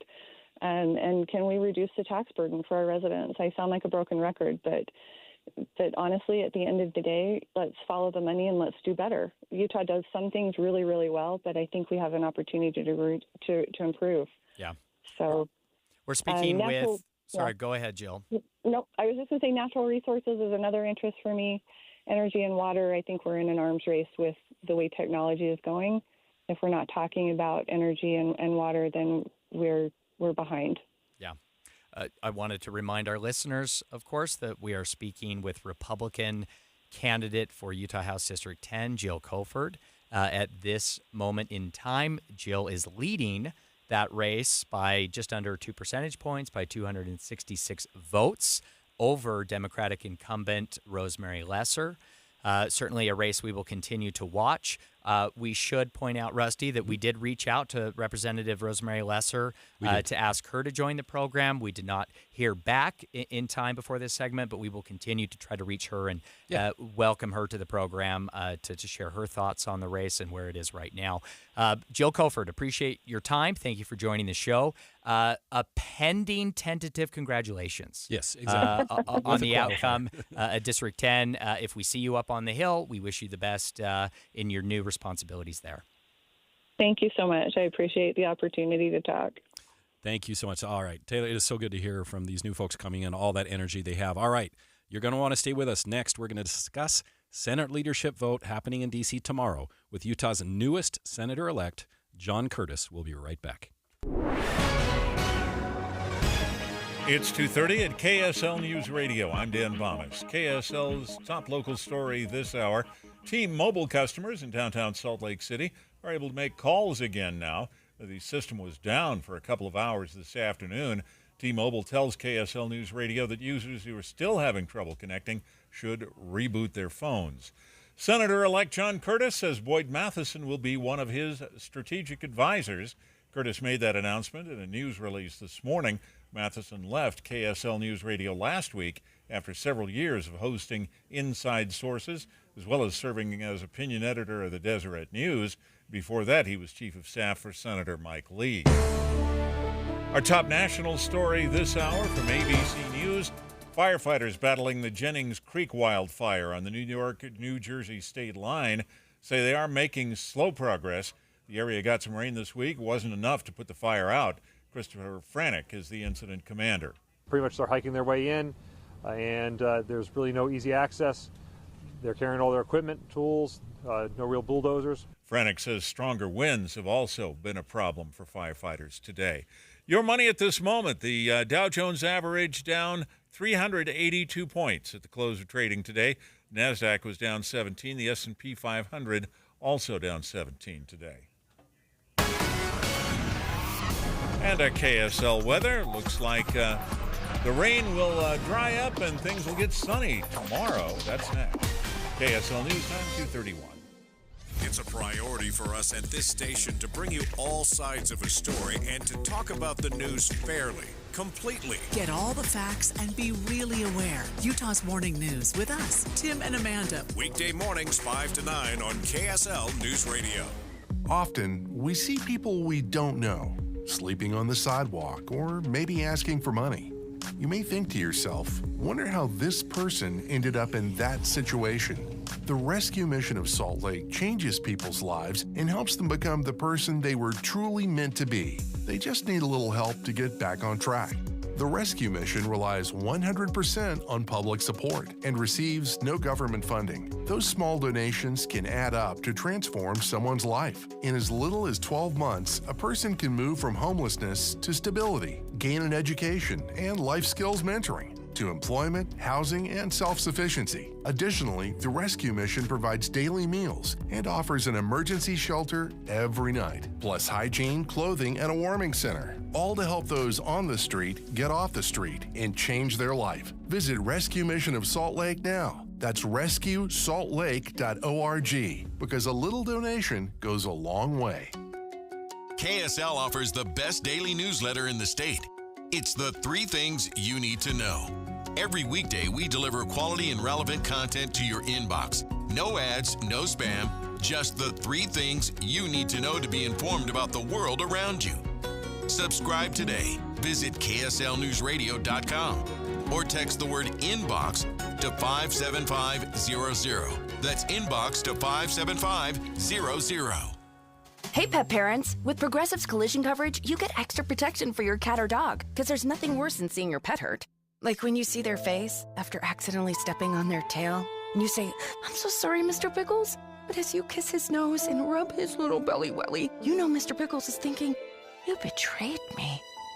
Anywho, Progressive pays up to $1,000 in vet bills if your pet is injured in an auto accident. Learn more at Progressive.com and watch where you step.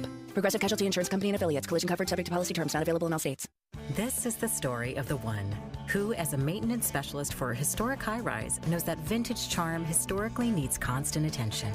Which is why, when it's time to upgrade turn-of-the-century mechanicals, they turn to Grainger. With easy access to 1 million-plus products and the scale to deliver when and where you need them. The right tools and supplies are never far away. So the one can keep that vintage building running like new. Call, click Grainger.com, or just stop by. Grainger, for the ones who get it done. At Macy's, our famous Kong Cone is here to add a sweet chill to your autumn adventures. Whether you're crunching through leaves or cozying up with family, this towering cone of creamy goodness is the perfect fall companion. Stop by Macy's today and grab a famous Kong Cone, because fall is cool, and your treat should be too. Macy's. Happy shopping! Traffic and weather together, brought to you by Sinclair's Dino Pay app. Save up to 20 cents per gallon. Here's Ricky Meese. In Davis County, we have the cleanup of an accident. It's at the on-ramp to northbound I-15 at 5th South and West Bountiful. It's on the shoulder. And downtown drivers, we do have Salt Lake City PD clearing a crash at North Temple and 2400 West. Teens can get up to $200 with a Teen Learn and Earn account, plus continue earning rewards as they master the essentials of finance. More at cypresscu.com/teen. Ricky Meese in the KSL Traffic Center. Well, once we see an end to the rain and snow today, then we'll see dry weather come back tomorrow with highs in the 50s, and there's a chance of rain again Friday and Saturday. Right now, 39 degrees with a rain shower. I'm Dan Bomas from the KSL Common Spirit Health Studios. Listen online at kslnewsradio.com. We're Utah's news, traffic, and weather station. Inside Sources on KSL News Radio. And welcome back to the new Inside Sources. I am Taylor Morgan here with Rusty Cannon. Rusty, what a great show we have had so far. Yeah. A lot to talk about. We've been talking about the leadership races in Congress, the likelihood that Republicans will hold on to and expand their majority in the U.S. House of Representatives. Of course, we know it is official that the United States Senate will be controlled by Republicans now, which is exciting, of course, for Republicans and for Donald Trump and his new administration. Well, no one would be a better voice to talk about the future of the U.S. Senate, Republican leadership, than our very own Congressman, now Senator-elect, John Curtis. Congressman, I'm not sure what is the right title. What do you prefer there? Do we go with Senator-elect or do we go with Congressman? What's your preference, sir? Well, if I get a choice, I like mayor. Okay. Mayor works. Mayor Curtis That's it right. is. Now, Mayor Curtis, first, before we get to the topic here, I have to ask for a friend. Now that here on Inside Sources, Rusty and I and our other KSL at Night co-hosts, now that we're stepping into Boyd Matheson's shoes, my question is, how long do I have to do this before I'm eligible to apply for a position in your office? And to whom should I send my resume? So listen, send your resume to job@job.com. How's that?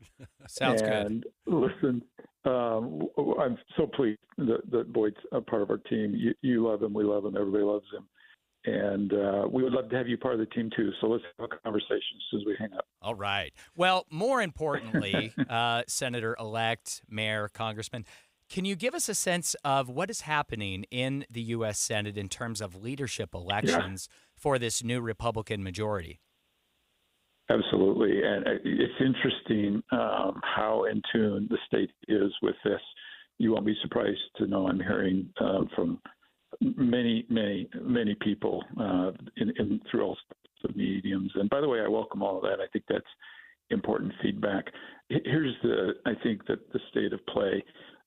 Two of the candidates have been working for much longer, John Thune and John Cannon, and Rick Scott is doing some catch-up, quite frankly, because I think he kind of jumped in, not late, but later than the others. And so it's really important that I get a chance to know him. And I met him literally for the first time last night. We had talked on the phone several times before last night, so I had a little bit of a head start. And I think what I've told people from the state is, I'll make you this commitment. I am doing everything I possibly can to learn and understand what these three men would bring to the position and which one of them is most likely to move forward the agenda that was voted on so soundly, particularly as it relates to Utah. So things like the debt, the economy, the border. So that's my evaluation mode right now. It's which has the skill set, not just to say they're going to do that, but to do that they have to move 51 senators to agree, and that's on the reconciliation. And if it's not reconciliation, they have to move a vast number of us and some Democrats, or because of the 60-vote rule, you would just not get anything. So that's a deep problem, and so I'm using every second between now and the vote to understand these three men, their skills and their characteristics. And if I keep hearing, the rumors are that you're supporting this one. The reality of it is I'm going into this totally undecided with an open sheet. Particularly tonight, there's a debate between the three of them, and that's going to be very, very instrumental in my mind. Well, that'll be very interesting to watch. It sounds like the theme that you're going towards is unity. And whoever can unify the caucus most. Did I hear that correctly? Well, going through the last 2 years in the House, I've seen firsthand what happens when we can't function as a Republican group. And so because the margins are so small, we need somebody who can unify, just to throw out some names that people will kind of equate with stereotypes, a Susan Collins and let's say a Ted Cruz or a Rand Paul. And if we can't get those people on the same page, we cannot move those agenda items forward the way that the states expect us to. So speaking of agenda, let's say we get unity. What are your number 1 and 2 priorities that you'd like to do as Utah's newest senator?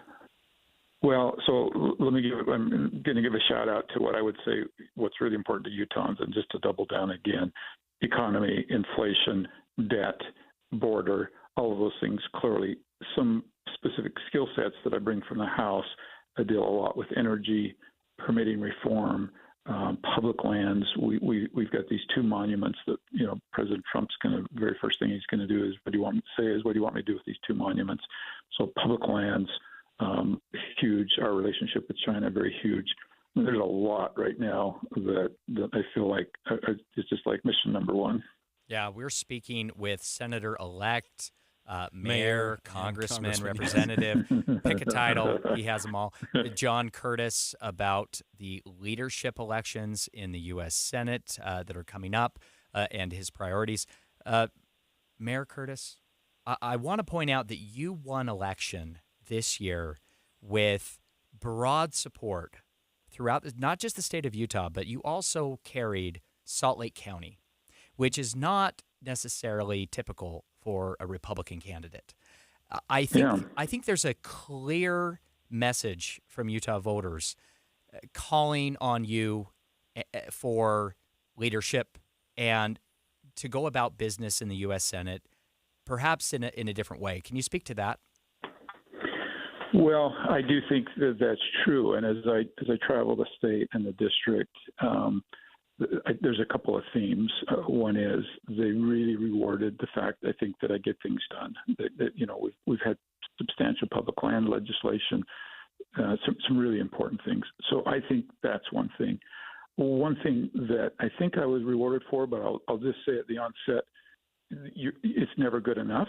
And what I mean is, it's kind of like humility. If I say I'm humble, I'm not humble. So I'm not going to say I'm good at this, but I think I was rewarded for it. And that is that I really think they feel like their agenda is my agenda. And that when they hear my voice, they hear their voice reflected, and they see in my votes the values of Utah. And that's what I wake up every day and strive for. And every day I say, look, today I've got to be their voice. Their agenda has to be my agenda. And I think that's the one principle that works whether you're in San Juan County or Salt Lake County. They all want to feel that way. Well, I'm going to call you Senator. I'm going to go out on a limb here. It's curious. There's a lot of new folks coming in. What I wouldn't give to be a fly on your shoulder or a fly in the room as these campaigning for leadership campaign to you, right? You are the cutest person at the dance right now. It's like everybody wants to be your friend. Can you give us a little bit of just what is that like? Well, I tell you, it's not just that. It's every member of the Senate has been so gracious to me. And today I've been with all the new members all day long, and there's a camaraderie and a goodwill that is just really refreshing. I wish every Utahn could be in what I'm experiencing right now. Obviously, those striving for leadership have really gone out of their way. Some have traveled to Utah. Some have hosted me at events. I've had more phone calls than I can even count. I think they all feel like if they haven't talked to each one of us every 10 minutes, that they've lost us, right? So this constant outreach, but in a very positive way. And every one of them says, all three of these candidates I respect tremendously. I've not heard a negative word from any one of them about the other two. There's a tremendous camaraderie and respect among the three that are vying for this position. Well, that is fascinating to hear. Thank you for joining us, Senator. I'm going to call him Senator John Curtis. Thanks for joining us today. Let's do it again, gentlemen. Right. Okay. We will do Thank that. you. All right. In our final segment on today's Inside Sources, we're going to look at the House leadership race with Utah Congressman Blake Moore. We'll be right back. Do you know how to tell if a clogged drain is something to worry about or not? What's up, everybody? I'm Mike Wilson with Any Hour Services, and I understand it's annoying and inconvenient, but sometimes a clogged drain can be a sign there's a more serious issue with your sewer main line. If the drains in the lowest level of your home aren't draining, or you flush a toilet and it comes up somewhere else like a shower or a floor drain, I'm urging you to look at this as more than just an annoyance. The last thing I want you to experience is a sewer backup. If you're a homeowner experiencing any of these issues, the first step would be to snake the line to see if it's just a blockage, which one of our drain techs can do for only $29. Yep, you heard that right. Any Hour Services will snake any drain line with normal access for only $29. Sinks, showers, tubs, toilets, floor drains, laundry drains, even that sewer main line that connects to the city. We'll snake any line for just $29.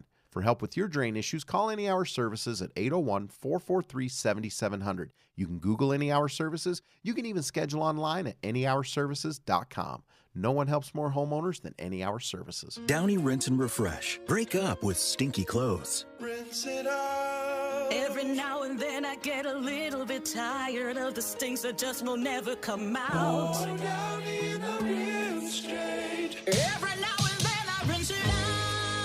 One wash and it delivers. One wash, it smells so clean. Downy Rinse and Refresh, it's a dream. Downy Rinse and Refresh. Fights odor in just one wash. Guaranteed.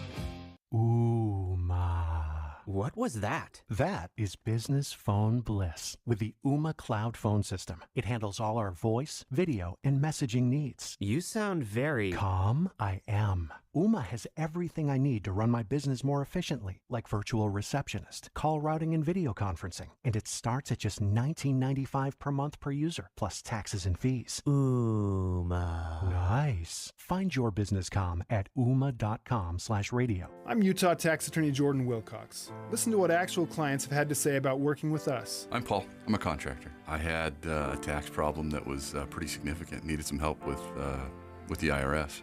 I had prepared my taxes for a few years, but when I went to file them, I didn't have any money to pay those taxes. And so I just filed the returns in my drawer and went about my business. And about 3 years went by when I did that, and pretty soon I owed $102,000. And I met with Jordan, and we talked about the hole I dug myself into. And from start to finish, the process was encouraging, supportive, saved me about $80,000, $102,000 to $22,000. No complaints. Hi, I'm Jordan Wilcox. You need a tax attorney that's not afraid to fight for you. Visit taxhelput.com to schedule your free consultation. The relief is immeasurable. That's taxhelput.com. Common Spirit Health has expert orthopedic care that gets you back at it and back to your best. Find skilled orthopedic physicians at Common Spirit locations who specialize in general orthopedics and repair of hips, knees, shoulders, and hands, so you can return to running races or chasing the grandkids. Common Spirit Health. Hospitals, clinics, and caregivers all connected to advance healthcare in Colorado, Kansas, and Utah. Orthopedic care with human kindness is here. Visit mountain.commonspirit.org. Jimmer from 40 feet! Got it! He did it again! Hi, I'm Jimmer Fredette. We all have our heroes. I know I have mine. Looking to them as role models has helped me achieve my dreams. If you want to make a difference, give hope to thousands of Americans on the organ transplant waiting list. 3/4 of those on the list need a kidney, and one person dies every 2 hours as the need for organs far exceeds the supply. I made the choice to be an organ donor. You can make a difference. Donate a kidney or donate a car. Both save lives. Join me, Jimmer Fredette, in my effort to make an impact. Donate to the Kidney Foundation today. Donate online at www.towcars.org. That's TOWKARS.org. Make your car a kidney car, a car that saves lives. Call the Kidney Foundation at 1-800-TOW-CARS today. Join me and make a difference. Call 1-800-TOW-CARS with a K, like kidney.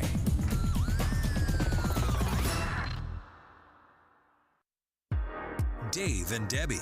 It's impossible to digest and consume all of the news that's now coming at us through either social media or through web pages or through the radio. Pick what is most impactful in your life and focus on that. And that's what Dave and I do every single morning. We pick those issues that are most important to our listeners and we boil it down so it's digestible. It's simple to understand. I think we're trying to find the essence of the story. You know, you can't be an expert on all things, but that doesn't mean you can't be curious and really find out more and educate yourself and learn the complexities of an issue. But I think all of us start at ground zero on everything. Ask questions, show that curiosity. And then if you need more research, you can always go to KSLNewsRadio.com and learn more. Listen for Dave and Dejanovic 9 to noon on KSL News Radio. With the three things you need to know this hour, I'm Dan Bomas. First, T-Mobile service is back for customers in northern Utah. Went down for a couple of hours this afternoon. Second, firefighters say they're making slow progress in a wildfire burning on the New York-New Jersey state line. And third, a judge has once again denied bail for Corey Richens, who's accused of killing her husband and then writing a children's book on grief. 39 degrees with a rain shower in Salt Lake City. And back to Inside Sources on KSL News Radio. Inside Sources. Inside Sources on KSL News Radio. Welcome back to the new Inside Sources. I am Taylor Morgan here with Rusty Cannon. Rusty, we have had such a great show today talking about all kinds of issues in politics. We have focused particularly on the leadership elections that will be happening very soon in the U.S. Senate. Last segment, we spoke with Senator-elect John Curtis about that election battle for leadership of the newly controlled Republican majority in the U.S. Senate. Now, we do know that it appears as if Republicans will hold on to and expand their majority in the U.S. House of Representatives. Yes. It is not yet official in terms of how many seats Republicans will pick up there. It appears to be perhaps 4 or 5 seats, expanding their majority there. But there will be a leadership election, again, of course, in the U.S. House of Representatives for a Republican majority. We expect Speaker Mike Johnson to run again to fill that role as Speaker of the U.S. House. And, of course, Republicans will have a mandate, I believe, from the American people to get things done, working in concert with the Republicans in the Senate and, of course, Donald Trump in the White House. Voters have high expectations, I believe, of Congress when it comes to making substantive progress on tax cuts, on border security, and a number of other priorities that not only the Trump campaign, but national Republicans have been out promoting on the campaign trail. So we are very lucky today on Inside Sources to have with us Utah's very own Congressman Blake Moore, right in the mix of not only the leadership elections, but also the priorities of House Republicans. Thank you for joining us today, Congressman Moore. Thank you both. This was my first reminder that Boyd had stepped down. So that's right. Big shoes to fill. Well, we'll see what we can do about that. We're trying our best. We are really glad you're able to join us. We know you guys are very busy. First, we want to ask you 2 questions. First, leadership. It sounds like today you confirmed you're going to run for your current leadership spot and not throw your hat in the ring for the spot being vacated by Representative Stefanik. Is that correct? Correct.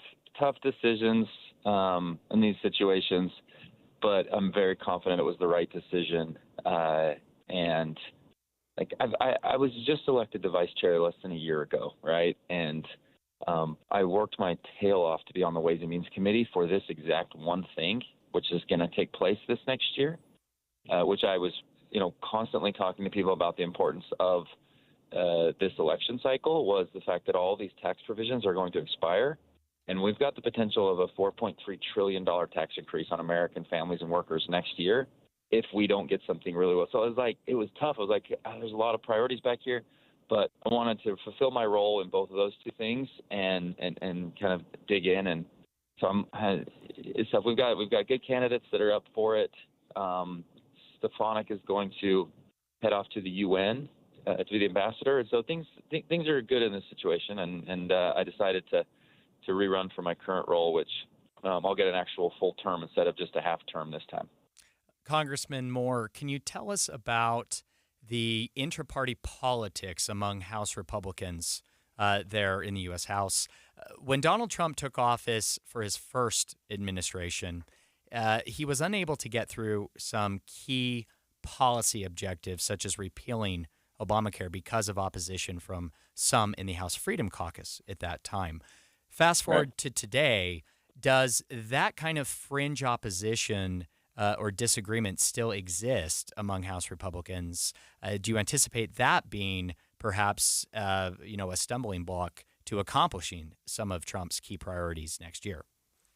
Well, it would require a whole dissertation to explain House Republican politics, but You're exactly right. Some of the folks that are professing to be something like his biggest supporters over the last few years were actually his biggest thorn in his side. And I would say even on immigration, President Trump had a far more reasonable approach to actual immigration reform, not even just border security, but some, hardliners, they wouldn't even budge and forced him to do more executive orders, which is not the best way to go about doing it. With regards to repealing and placing Obamacare, it was a little bit more across the board with members. But yeah, a lot of Southern, very strongly conservative folks weren't supportive because of how that bill was going to play out. They eventually got to a decent spot, but we did two Republicans in 2017, not we, I wasn't there, but they did two bills that you can do and pass it along party line votes. And that was the health care side and the tax reform.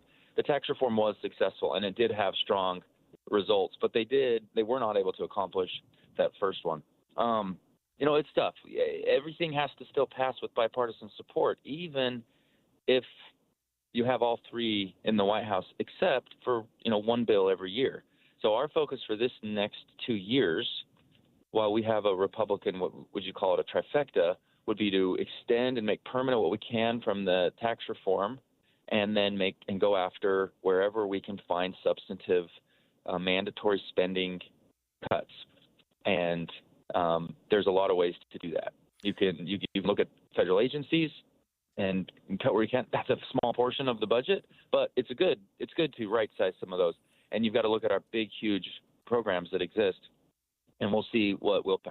President Trump, on the other hand, during his first term, he was a little reluctant to make some of those big spending cuts. He wanted to do economic growth, which is great, but he was worried about his first re-election with budgets across the board. And so there was congressional folks like even Paul Ryan that were pushing more for bigger spending cuts, but even he was reluctant. So it's across the board. Everybody has hesitations when it gets there. But I think right now, given that would be President Trump's second term, he's less concerned about having to go through a whole re-election fight. I hope that we can do what's right for the country and find significant savings from our bloated federal budget right now.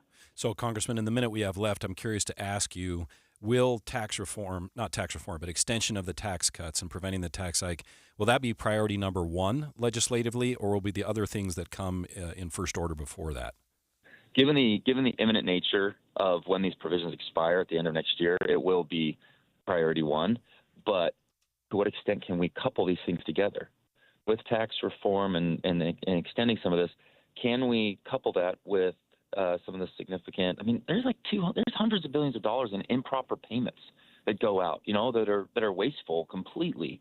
Can we couple that together in one of these bills? That's the type of stuff we're working on right now, is to find out what we could, do together, move together, and what would require a separate piece of legislation. Yeah. Congressman Blake Moore, representing Utah's 1st Congressional District, thank you so much for joining us here on Inside Sources. Look forward to having you back soon. Wish you well in leadership elections coming up soon. Thank you.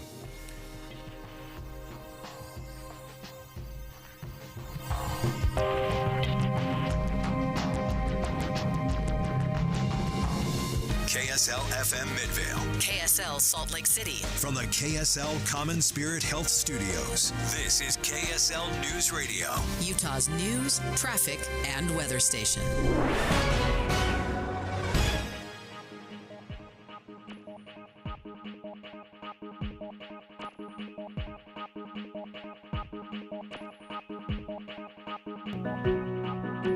Victor deployed for the first time to Afghanistan in 2003.